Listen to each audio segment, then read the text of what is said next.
I thought Rabbit's Excellent Adventure was really good fun. This is the second segment of the 23rd episode of the first season of My Friends Tigger and Pooh.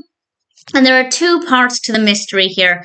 One, Rabbit has found an egg in his garden, a bird's egg. And two, Tigger has found a bird who's missing its bird's nest and its egg. And of course, I think to the viewer, it's very easy to see, depending on the age of the viewer, it's potentially easy to see that these two things are connected, but the super sleuths take a little bit of time exploring this and trying to connect the dots. Tigger, meanwhile, is trying to find an egg for the bird, and that is so much fun.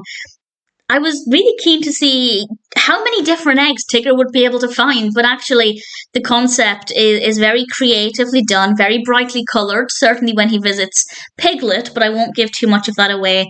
And what he gets from Kanga, I loved. And then something happens at the end that I actually laughed out loud at, and I will, with a spoiler warning in a bit, mention what that is, but I thought it was very funny. And the bird that Tigger finds has the most gorgeous colour ever. The colour of that bird is absolutely stunning.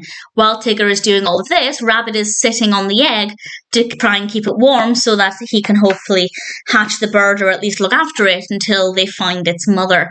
And obviously at some point the stories come together and they realise that the egg belongs to the bird that Tigger found, but I won't say how they come to this, but it's very, very sweet and really adorable.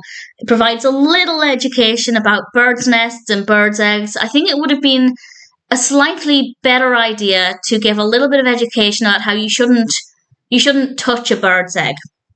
I think that's something that was drummed into me quite early on. In fact, it was quite early on, because when I was at primary school, so about 4, 5, 6 years old, there were trees out in the playground, and occasionally a bird's nest would fall down from the trees, and we were told, if there's an egg, don't touch it.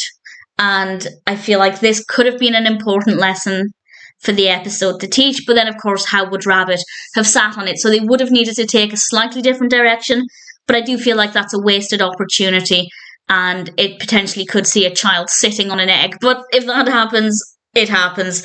It's not the end of the world, but definitely not great. I don't know how long a bird's egg could survive, or if it fell out of a tree, what kind of impact would it survive? I don't know. I feel like if anybody has that information, I'd be very keen to learn about that. But certainly I feel like it was a missed opportunity. But nevertheless, other than that, beautiful episode, very well animated, gorgeous colours, particularly with the bird, and then when we see things with Piglet, I really thoroughly enjoyed it. And I will now, with a spoiler warning, tell you the bit that I laughed out loud at. I found this to be very, very funny. Right at the end, Rabbit is missing looking after the egg, so Tigger decides to give Rabbit the egg timer, pretending it's a bird's egg, and he's twisted the egg timer back a couple of seconds, and Rabbit takes it thinking it's a real egg, and then the timer goes off in his hands and Tigger bounces off running away from Rabbit. I thought that was very entertaining. Really thoroughly enjoyed it. I thought this was a great episode. Yes, missed opportunities for some important information about what not to do if you find a bird's egg, but other than that, Rabbit's Excellent Adventure is pretty excellent.